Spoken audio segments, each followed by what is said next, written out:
via Zoom. It actually ended up being easier because obviously CJ's via Zoom as well. So actually ended up working out. But I'm on campus. See, I'm in my office. I'm here. Like I'm here, ready to go. But thank you all for attending. Just a quick little introduction. I'm going to let CJ introduce himself in more detail because no one can introduce yourself better than yourself, right? But CJ, a good friend of mine. We've known how long have we known each other, CJ? Oh man, it's been a while now. Thinking about it, knowing you through Adam, and it's been about 2 3 years now. Wow, it's been a hot minute. Yeah, I know you're still streaming, you're still at it, you're still working hard and getting all that content on there. But yeah. Oh yeah. your expertise are mostly fighting games. Yes, Okay. mostly fighting games right now. Been a fighting game fan for a very long time, and yeah, I'm focused on Tekken right now. Been at the Evo Combo Breaker, all that stuff. Got fifth place at Evo before in one of the games. So yeah, that fighting games just my thing. I make arcade sticks and stuff like that. So yeah, it's been an incredible journey with gaming at this point. And of course, your channel is MD Soul. Yes, MD Soul everywhere, and then MD Soul TV on YouTube. There you go. Don't forget to like and subscribe, do all that kind of stuff, and help out CJ here. But very good. All right, so CJ, what I wanted to do is I wanted to have you as a guest lecturer today because obviously this class is video game studies or video games and playful media. We've been talking a lot about video games primarily through an academic lens, examining video games. But I wanted to have someone who has, video game streaming experience, someone who's like in video game circles and kind of just get your perspective, like more of a professional perspective. Obviously, we're more academic and more theory Yeah, based, and you're more professional and production based. So just kind of get your perspective. I did have all my students watch your interview um, with Elevation, yes. the video game influencer, and hopefully they'll have a lot of questions and they'll want to discuss with you and everything. But I want to go ahead and let you introduce yourself, and then to also kind of just give a little bit of a lesson for us. Yeah, yeah, absolutely. That's not a problem at all. Let's go ahead and just dive into this thing. I'll be talking about diversity in gaming and knowing where you belong. My name is Charles D. Berry Jr. I'm majoring in the United States Recording in Army. progress. I'm majoring in the United States Army. I went to Austin Peay State University. Got my master's from Webster University. And here goes a little bit more about myself. It's obviously I was hanging out with Xavier Woods. That's my wife on the left there. But I'm the at-large FGC team manager for U.S. Army Esports. I focus solely on that space of fighting games with the soldiers that want to compete. Ultimately, our goal is to move forward as a recruiting effort to ultimately show that the Army is not just about guns and bullets. It's about people. I'm the founder of Team Capri. That's the team that I own. That's where I built my arcade sticks at, and interact with other people in the community. I'm FGC community manager at Fusion 314. I'm a YouTube partner. I'm a former Mixer partner. Even though Mixer's dead, it's still near and dear to my heart. I'm a Twitch streamer, and I'm a member of Phi Beta Sigma Fraternity Incorporated, Spring '05. But so let's go ahead and just dive into this just immediately. I don't want to waste anybody's time. I know I'm pretty sure you guys got a ton of questions even before I even get started on this. So some spaces were never built with us in mind. You can't force a seat at a table that was built without a chair for you. I think that's really important to note when we're in these spaces, and understanding that rejection, it's going to be common, regardless if you're Black, Asian, female, male. There's always going to be something, especially when that space wasn't made for you. The gaming industry, from arcades to esports to dev teams, they weren't designed for Black players, creators, or cultures as part of the blueprint. That's not a moral statement. It's a fact about historical access, investment, and representation. So when you enter a space where the energy says we don't want you here, you're not just imagining. That's a real thing. And so I'm going to take an example from a guy that we all love and we know. Let's go ahead, click on over here. Michael Jackson. I think we all know kind of the background of Michael Jackson, but I think he's a great example of diversity, especially in these gaming spaces, because right now, gaming and esports and streaming and YouTube, it's all in its infancy, right? But Michael Jackson with TV and television and music, it was all in its infancy about 20, 30 years ago. And guess what MTV did? They said, hey, guy, you're not allowed to be here. MTV refused to play black music. It is what it is. There's no denying what had happened. And Michael Jackson and Epic Records said, hey, we will pull our artists that are white from MTV if you don't let our black artists onto MTV, specifically Michael Jackson. And boom, here we are today with all these different platforms with black artists, Hispanic artists, because of this guy right here. But I want to put this caveat in here. It's not just because he was black, and this is what I tell I have 3 sons. I tell all of them, when you facing adversity, you have to be undeniable. Michael Jackson's undeniable. He wasn't just a random dude, right? He was a dude that was above and beyond amazing, and his records are still selling today. You look at his Spotify streams, this Thriller album is still flourishing and doing well, but you have to be undeniable. Being exceptional doesn't guarantee acceptance. Sometimes you're too great for a space you're trying to fit into. I think that's a big thing to think about right there. But just keep that in mind. And we also can go to what happened over here, Kendrick Lamar at the Grammys. Kendrick Lamar, we all know how great he is, but then we have Macklemore. I'm not going to call him a culture vulture per se, but he's not a hip hop artist. He's a pop artist more than anything, but he got the hip hop artist of the year. But we have to understand, if they didn't build the judging table with us in mind, why are we shocked when the results don't reflect us? You know, recognition systems don't always reflect the community that we're in. The institution awarding culture aren't the ones creating the culture. So this should have been expected, and most people did expect that. Like, even though we wanted Kendrick Lamar to win this award, we already knew what it was. It's the Grammys. They're not gonna let just anybody get that award, regardless if they deserve it or not. Thus, things like BET needing to exist. You know, same thing with country music. Country music's in the same space, even though it's not black. It's very similar to this. Let's go on to the next one. Gaming spaces, a lot of them have these same patterns: toxic gatekeeping, identity policing, excluding culture, hostile communities, and not being built with us and with us in mind. You do not need to make yourself smaller to fit into someone else's idea of who belongs. And I've constantly experienced that within this gaming space. I think it's just really interesting. I don't know if you guys seen any of the posts about AnimeCon and stuff like that, or DreamHack, or these different places. And I remember this one specifically.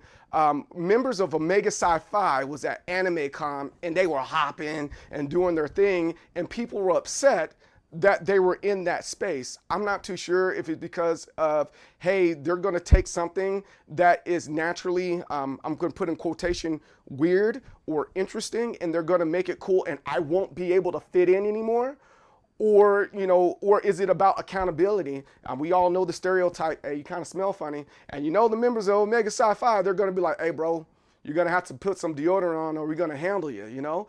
It just kind of is what it is, and no matter who's in that space, if you start getting cooler, you know, you're not able to be yourself anymore. So diversity, gatekeeping doesn't just include black people. It also deals with that socially awkward person that's trying to fit in, and they're treating you or projecting on you the way that they've been feeling this whole time. And then now we're getting the brunt of it when we're trying to come into those spaces. So just again, keep that in mind. That's just how it is, and you're going to continue to see this type of stuff. But you don't have to stay where you aren't wanted. I think that's common sense. If you don't want to be there, or you're not being treated the way that you expect to be treated, don't stay. Your energy is currency. Stop spending it on economies that don't value you. I think that's really, really important. I'll give a quick example here. I was part of the community. I live out here in the St. Louis area, and I said, hey, I'm in Army Esports. My guys want to get some matches. Hey, what's up? I wake up the next morning and I went viral. I'm like, how did I go viral? What? And I'm getting all this. Hey, are you okay? Are you okay? Come to find out, someone responded to me in the Discord and said, hey, you're not welcome here. And then screenshotted and said, hey, these military groomers aren't allowed in our spaces. I'm like, shoot, I wasn't grooming anybody. I mean, that's a pretty heavy word to you. I don't like the word grooming. It has a sexual connotation to it, right? But it's like, why would you say that? And I haven't shown any of those things that say, hey, I'm trying to convert you and saying you wanna join the Army. Honestly, I don't care. Like, I'm like, yo, go do something else. Go to college. Go work anywhere but the military, because I mean, shoot, look where we're at right now. But at the end of the day, I was treated in this way, even though this job is so prestigious. I love this job. I love what I do. I love Army Esports. They still treated me as if I didn't belong because I was in the military. And then I got to list a whole bunch of other stuff, whether it's black, people think I'm homophobic, or for that matter, they think I'm racist. I'm like, how can I be racist in this space? You know, when I have to constantly interact with other people that don't look like me. How can I be homophobic when my brother, Tyus Berry, you can look him up, model for Nike, Guess, Calvin Klein, my cousin, Ronnie Jones, help. I'm in a secret relationship. You can see that on MTV right now. How can I be that type of person when I love my family? And so naturally I would have to love you. I mean, to me, that makes sense. But that's just how you're treated, and people will project how they feel about a situation onto you. And while they're doing that, you don't have to stay there. Don't waste your time. I'll say it again. Your energy is currency. Stop spending it on economies that don't value you. That's really important there. Stop remodeling someone else's house. A lot of times we go into a lot of spaces and like, all right, cool, I'm going to change it. It wasn't built for you to be changed. So I'll use the military again. People hate that I say this, but it's like, hey, the military wasn't built with African Americans in mind. So when someone says, hey, you need to shave your beard, all uproar. But I'm like, well, they weren't thinking about us. And that's fine. So we have to conform to that area or to that space. And that applies to any other space that you're in, right? Don't waste your time forcing evolution in a place that never wanted you to breathe there. So don't even put yourself in that space and setting yourself up for failure. It's not your job. It isn't. Now, if you have the opportunity to, and they're trying to hear your ideas, by all means, go in there and make those changes. But if not, save yourself some time and some heartache, and have the serenity prayer in your pocket. I'm being funny, but I'm very serious. Have the serenity prayer in your pocket and just pray that you stay sane in spaces that you can't change. Next here, this is a big one. And I think each and every one of you guys kind of understand this, because guess what you guys go to? You go to a HBCU. Build new spaces. Create your own space. If the room isn't for you, build your own room and then put our people on. I think that's really important to say that. Now, I'm not saying every single time I get rejected, I'm just going to create a new space.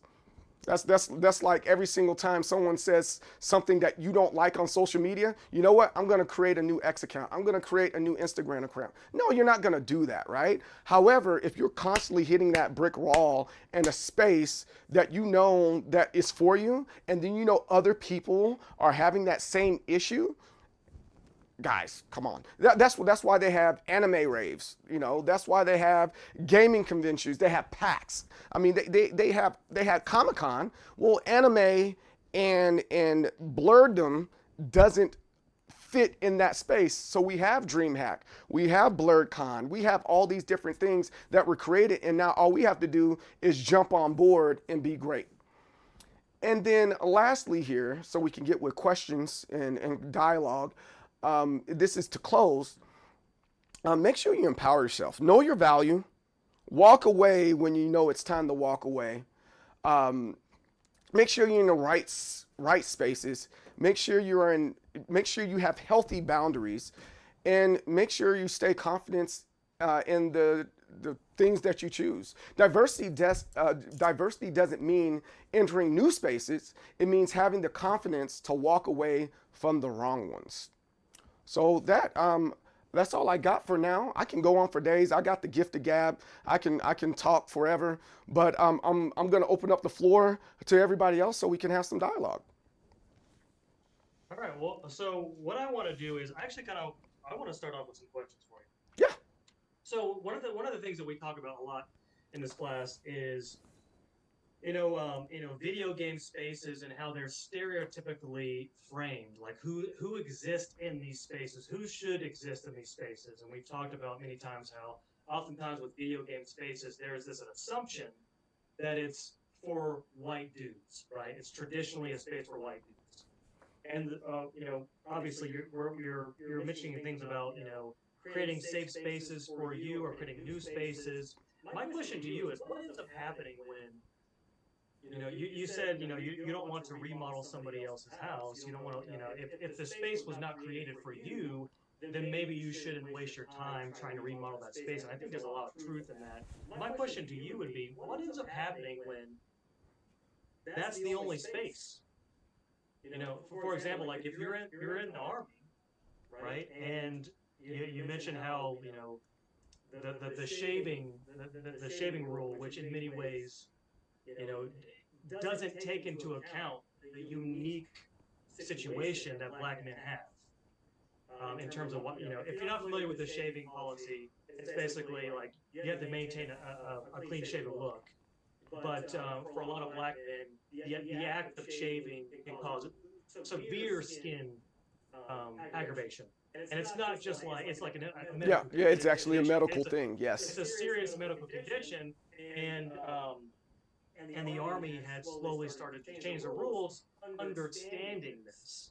But now because of the time that we're in, if you know me, you know that I characterize this point of history as a huge reactionary vaccine. Like we're sort of it's in many ways an attempt to say we need to go back the way things were because they were great back then, right? But what ends up happening when like that's the only space? Like I want to be a Black man existing in the Army, and it's not made for me, but like I have to exist in this space. Right. Like, how would you exist in that space then? Right. It sounds a little cliche, but ultimately it's about influence, right? And waiting your turn. So right now, again, I'm a major in the United States Army. I couldn't say anything as a lieutenant. I couldn't say anything as a private or anything like that. But over the course of time, not just me, but other Army officers or people of influence were able to say, hey, we need to change this rule right here because it's ultimately affecting everybody else. In some cases, you can't always just be like, well, I give up. You have to endure it just a little bit longer, just a little bit longer, so that you can be treated seriously. I mean, again, look at African Americans in the United States, and we talk about the getting to the back of the bus. We had to endure a lot of stuff. I'm not necessarily saying go out there and protest or anything like that, but there was a lot of influence that was in those spaces, and then they're like, yo, actually, you're right. I mean, imagine a person, yeah, I think I want to go that direction. Imagine a person that's never met someone that's Black. They just don't know, and sometimes the ignorance is the reason why they're making a particular rule. And until you're there to be an influence on them, they're going to continue to have that rule. So sometimes you have to have the backbone and the strength to keep on going until you're into a better position of influence to help that space. Not everybody's called to the ministry. I'm being facetious there, but not everybody's called to do that. But if you have the ability to do that, I believe that's the right answer in ensuring that you are that pillar, that stone that has the ability to endure all the backlash, all the arguing, so that you can influence the system like the military, so that you can have a shaving profile.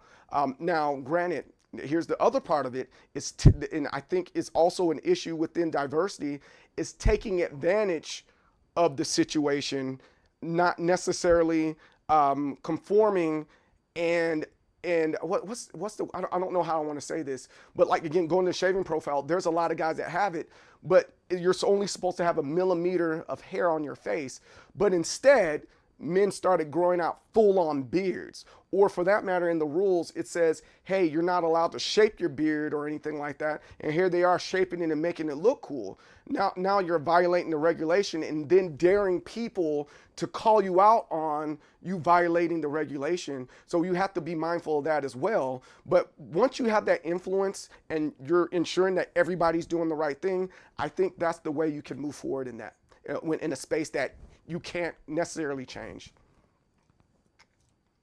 Okay. All right. So let's go ahead and open it up to anybody who wants to ask a question on anything.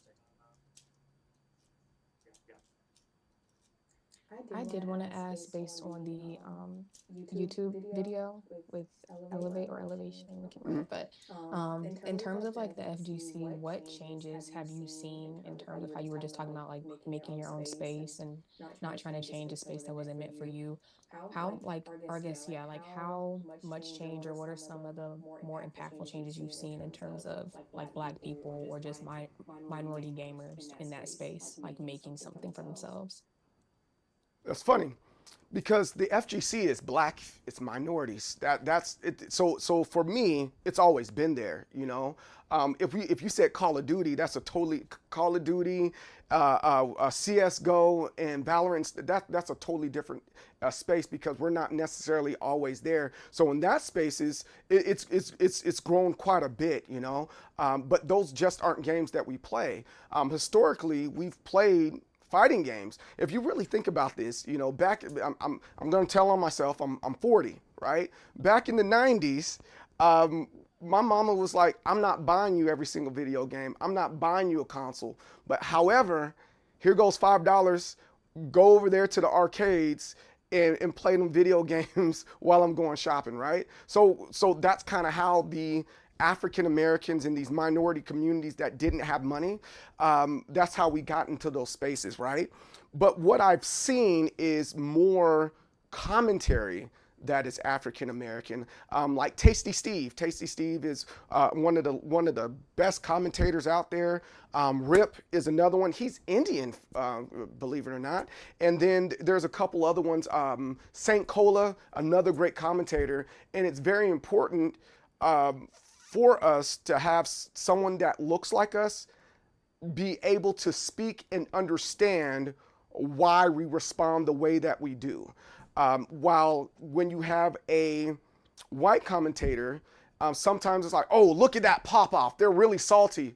No, they're not. They're not salty at all. That's just the way we are. African American people are very animated. So right now, in a lot of spaces, people hear me talk like this and like, whoa, calm down, you're mad. Like, no, I'm not mad. That's just the way I talk, you know? And in that same way, seeing some of those commentators get in those spaces, including Asian commentators, they get in those spaces and like, no, he's not salty.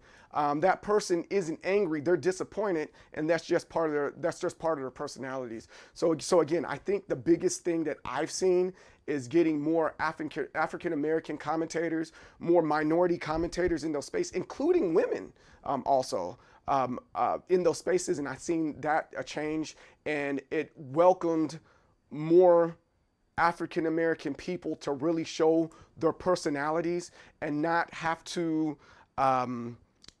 compress who they are. Very good. Next question. I have a question.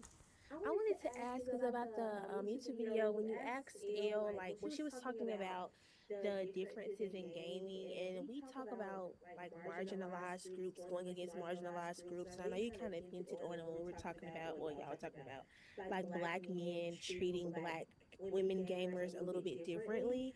And you were like, when she was talking about how women can be catty in the gaming space, especially like black women. So I wanted to ask, like, what do you think is worse, like black men against black women or black women going against each other? Because they're both like two marginalized groups to No, talk about. absolutely. So black men, even though that happens 9 times out of 10, they'll get past it and it turns into damsel in distress. And that's just in general, that's how men are, regardless if you black, white, insert race here. It turns into a damsel in distress. But women, they end up, and read between the lines here, they end up wanting to be the token, and that's a problem. And we've seen that before in other communities where that one dude wants to be the token and gets upset with another person invading their space. There's a Key and Peele skit about that, invading their space, and I don't think it's a good look for women to be territorial in a space that you need more women in. The more women that you have in those spaces, the easier it is for you to move in those spaces, right? So for example, a lot of times, again, it's not saying that women aren't good at games, but it is what it is. Guys just dominate those spaces, and guys are winning tournaments. So it's important that Elle recently put together a tournament for all women. I think that was it was for Tekken 8. I thought that was a phenomenal idea, but she couldn't do that with women being catty. Whereas with like I host tournaments Wednesday, almost every Wednesday, or I do round robins on Friday. I don't care as long as you're just not being a jerk. And a lot of men, because we're like, if it doesn't make dollars, it doesn't make sense. Where women are going, well, I run this. I'm that's me pretending I'm a woman. I run this, and I think that's detrimental to the women in general. I don't see that as frequently for men just oppressing women. I Did kind it? of want to piggyback off Yeah. that question, but because like that was a good question asked. But I was just gonna ask in terms of, I know you're talking about, you feel like it's, I guess, worse with like the cattiness and the token aspect of them wanting to be like the only person in that space. But do you feel like, at least maybe with black men, there is some sort of like, even if they're not necessarily oppressing them or anything like that, do you feel like there could be more room for black men to like uplift them? How you were saying, like the influence aspect, like in terms of being able to introduce certain gamers that they know to these spaces or tournaments or just different gaming communities that they wouldn't necessarily would have access to, because they don't, it makes it more comfortable to be brought into a space. But like as a man or as a black man, do you feel like it would be more helpful to kind of have that influence to invite them? The answer is yes. However, that's not what's happening. What's happening is more of a black man introducing a black woman and then being territorial of her more than anything else. You know, Oddly enough, right? I know you black women don't always have that experience with black men protecting black women, but in the gaming space, at least from what I've seen from my perspective, and there's the rule and there's the exception to the rule, right? But what I've seen is black men protecting black women and saying, hey, she's with me, come on right here. Or for that matter, she's being harassed, hey bro. And there's several guys that have gone viral and been ostracized because they have violated black women. So I don't necessarily think that's the case. Now, are there groups that are like, hey, black women, hey, you're not allowed? Yeah, sure. But I've seen it more often than not that black men have brought black women in because it's like, hey, I saved her. I was that guy that brought her in that space. So the answer is yes. And can we do it more? Yeah, we should do it that much more, right? But I don't see it as frequently where women are just like on the on the outskirts of the basketball court saying, "Can I get next?" And we're saying no. 9 times out of 10, hey, come on. No different than elevation. I use myself in elevation as a great example. I'm like, elevation, bring more women. Hey, so let me help you. Let Team Capri be your covering so that we can be a safe space for them. And really, it's not the black men that were, it's the white guys that are going in there. Insert name here. I saw the smirk. You know what I'm talking about. It's insert name here, whether they're calling you a man, whether they're saying you looking muscular, whether they're saying something about your body or objectifying you. That's typically not the black men in the space, and they will call people out on it. I have another question. That was good. How do you think that like video games themselves add to this bias? Like video game characters, the language in the game. How do you think that like adds to this? Oh man, you're gonna make me cross my legs. Doggone. All right. So with the, I think it's important that we see ourselves in these spaces. However, it kind of goes back to what we talked about before, right? In that slide, we already know that they're not going to do right by us. So the only way we can do that is either A, become an indie developer, or B, getting these spaces and be a influence on them. So let's use NBA 2K. I think that's a great example. I think NBA 2K does, or for that matter, all the 2K series does a horrible job with hairstyles for black people. I'm like, yo, the NBA is like 70% of the daggone league, and you can't figure out the hair, and the little weird fuzz and the messed up cornrows, and then nobody has a lineup like mine. You know, it's always that freaking U lineup or whatever. It's awful. It's horrible. You know.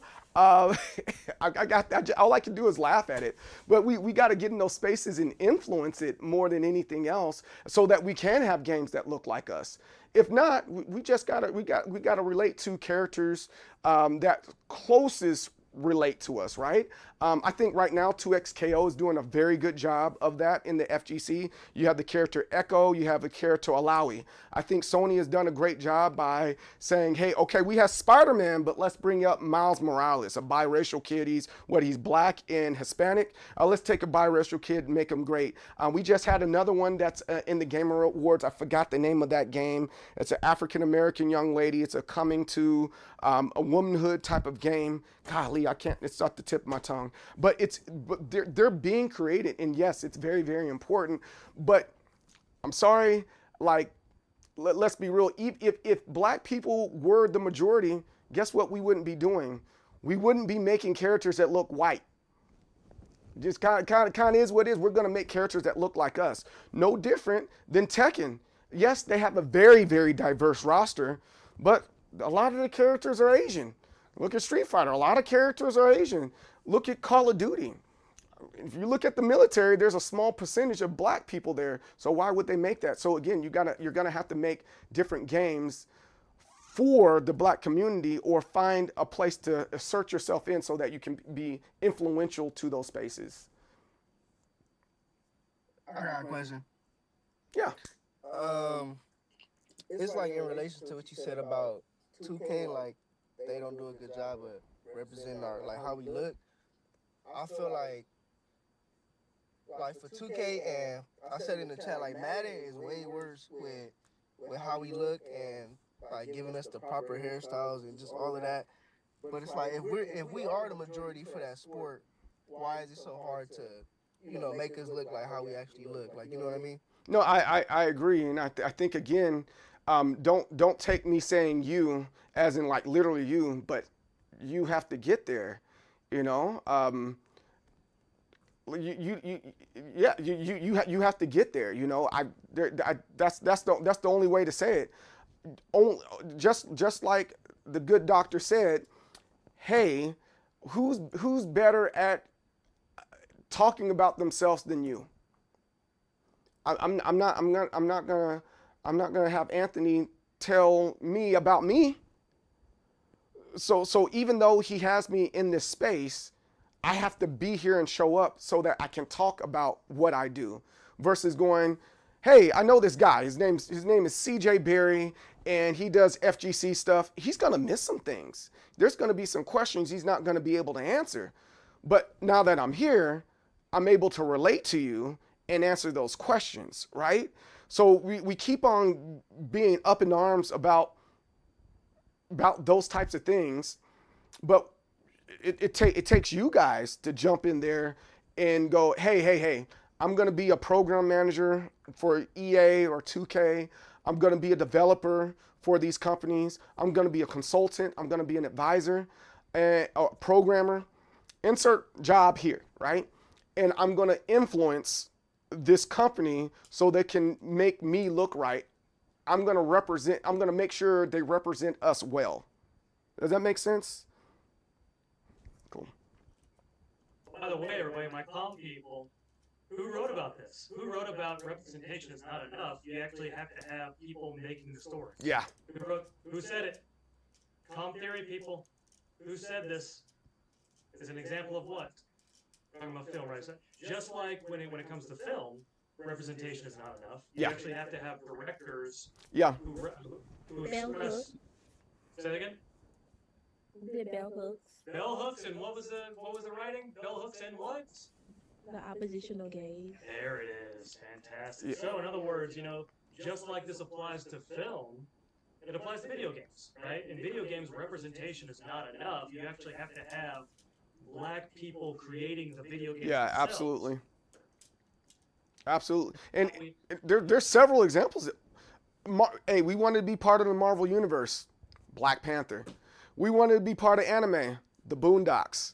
We have to do those things from top to bottom. Those entertainment pieces were done by African Americans.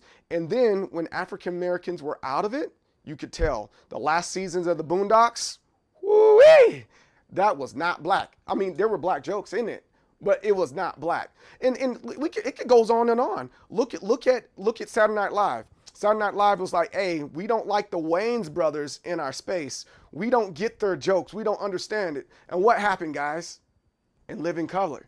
And in Living Color, hands down, is one of the most influential, you don't realize it, it's the most influential comedy skit show that was on TV. And here's the reason why. They did the Super Bowl, because remember, Super Bowl was just high school band, it was whack, right? In Living Color said, you know what, we're going to do our own Super Bowl show. And it took all those people from the Super Bowl and during halftime, and they watched In Living Color and did their Super Bowl show.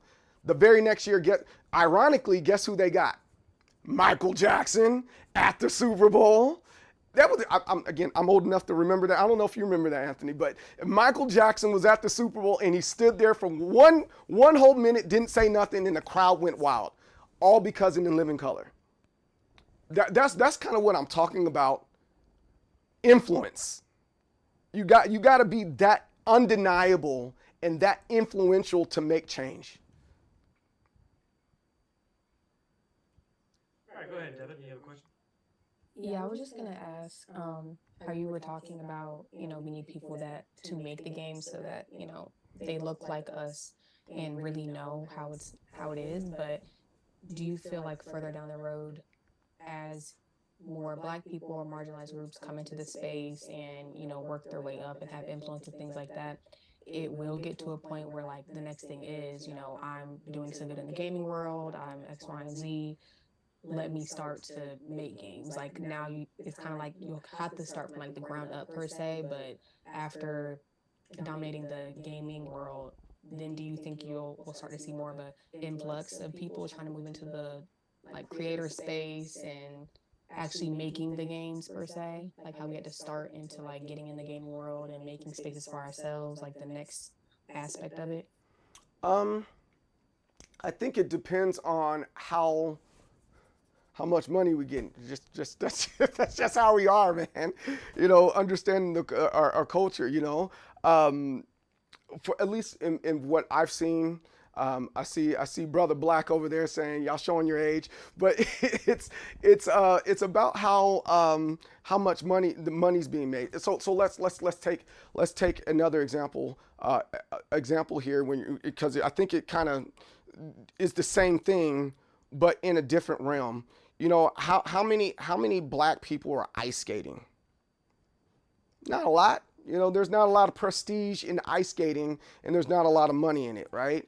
Or for that matter, how many black people are playing lacrosse, right? There's not a lot of money, there's not a lot of prestige in it. But once we realize there's a lot of prestige in those spaces, we won't complain as much. Even with Deion Sanders, go look at that interview. If you can find that interview with Deion Sanders, and they said, why aren't more black people in baseball? And you guys are talking about representation. He said it's not as lucrative as somebody or as shiny as some of these other sports are, right? Because realistically, you know, that culturally, that's what we're about. You know, hey, get money. Does it shine? And are you praising me? That's just kind of how we operate. And if this space turns into that, I think that is a possibility that we just take off and we start dominating. Let me not use the word dominate. I don't think that's a good word to use. But you'll get to see more of us in these spaces. I think that's the better word to use in there. And you're talking about starting from the ground up. It's already happening. There are a lot of companies out there that are black and they're making games. And kind of going back to my other point about, you know, the shine. It's like, are we supporting those things, right? I'm not saying that you have to go out of your way and, you know, oh, I got to find a black game today. No, but, you know, every once in a while, hey, what black games are out there? What games are made by a black development company out there, and let me support that, right? So that they will be encouraged to keep on making these games. Naughty Dog, Crash Bandicoot, they were an indie company for a hot minute, right? But they kept on going because they got the support that they needed, right? So the more support we get, the more lucrative it gets, and we stop hating on each other. I think that's when that will start going. But we're already there. We're already there for sure. Very good. We have a little bit of time left. Does anyone else have a question for CJ here?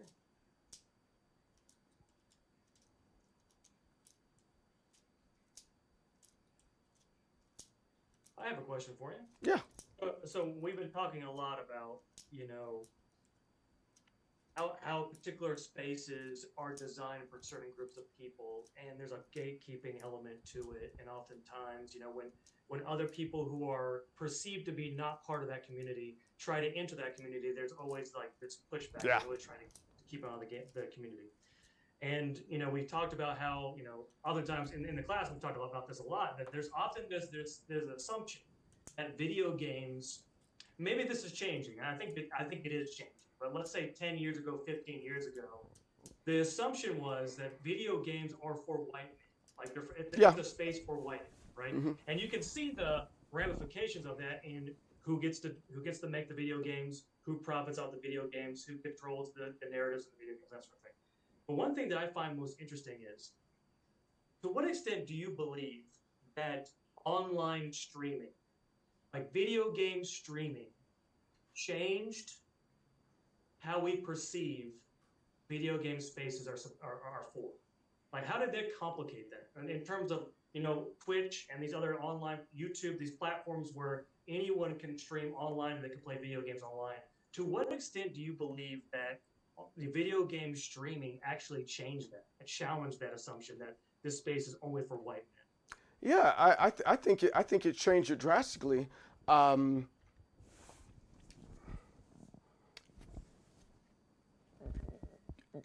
have an old school father. I mean, I'm a skater. I mean, you see my skateboards in the back. I used to skateboard. I used to play basketball, but skating was my thing. And my dad be like, man, hey, let them white dudes use them skateboards. I'm like, okay, cool. But once he saw more guys like Kareem Campbell and guys like that skate more, he was like, wait, hold on, son. You're actually good at this, and there's other black guys there that are better than you and excelling and doing a great job and okay, cool, son. Hey, you can go off and do that. And I think that influencing the, I don't want to say it because yeah, I'm going to say it. The okay boomer, type thing, our parents and those generation, we gotta prove that we exist in these spaces, and now we're able to connect easier because I can see that you are. Because honestly, what it's just 2004. We're playing on our Xbox or Xbox 360. I can't see who is, I don't see who MD Soul is. I don't see his face. But now that I see MD Soul's face and he's on stream, oh shoot, I can connect to that. I'm going to keep on going. I'm going to keep on doing this particular thing. And I think that's really important. And then let's take Kai Cenat. Those dads or moms out there, turn off that streaming mess. That social media stuff ain't getting you nowhere. Well, look at Kai Cenat. Look at Speed. Insert larger content creators streaming here. It's possible to be great in these spaces. I can be great in these spaces, and there is a space for someone that looks like me, and I'm not necessarily gonna get beat up because I'm being a nerd, So yes, I think it's extremely important that you're able to see more diverse, not just Black people, more diversity in these streaming spaces, so that you have someone to relate to encourage you to keep on going. All right, very good. Yeah, so and definitely, times have changed, significantly. Like I'm teaching a video game studies class. If there was a video game studies class when I was in my undergrad, Yeah. it would blow my mind. Yeah, And absolutely. if a professor told me they played video games, it would have blown my mind. It would have made absolutely no sense to me. I don't know how my students feel about me talking about video games, but in my undergrad, if I had a professor saying they play video games regularly, I'd be like, that Yeah. doesn't make sense. I mean, the same rules apply with Army esports. There have been so many times that I got on stream and I was just getting ready to take off my uniform, or they see my post in the back, and it's like, wait, hold on, you're in the Army? I'm like, yeah, I'm in the Army. Oh, wait, hold on, what are you, a private or something? No, I'm a major actually. And they go, oh snaps, a major is playing video game? I never thought that that means I can play video games too, and it just opens up the door and for somebody to just be themselves, So I'm with you. I wish there was somebody that was there to say, hey, I play video. Let's do a gaming study. And I would have been sitting. I would have showed up to class on time, probably 15 minutes early. And even if the professor wasn't there for their 10 minutes and you can leave, I still would have stayed there because I'd be that excited for that class. Thank you. And that's to all of you in this class. Thank you, CJ, for saying that. He would have been excited. He would have came. I've been super excited. He would have read all of the articles, all the chapters. Yes, because I was notorious for falling asleep in class. You ask all my professors at Austin P. I felt any of that in this class, I was the biggest head nodder ever, just all the time. That was my, see, just like she just started yawning. I see Miss Wright, he started yawning over there. But no, I really think that I would have above and beyond been into this. And shoot, my undergraduate degrees in art. I got a focus in graphic design, and I was still falling asleep in class. But if it was video games, it'd been a totally different story. I would have been there. To be fair, when I signed up, it said special topics and communications, and I didn't find out it was video games until the first day of class. So I was like, but once you know, then you get excited. Yeah, exactly. Once you found it. But yeah, so, you're supposed to tell all your friends, hey, sign up for this class. Sign up. There you go. All right, so we have 1 minute left. I'm gonna go ahead and just say thank you everybody for being here. Everyone, give CJ a round of applause here. He did a fantastic job. Great lesson. I thought this was. You guys had great questions. Thank you so much for participating in that. Just a reminder to those of you who were invited to the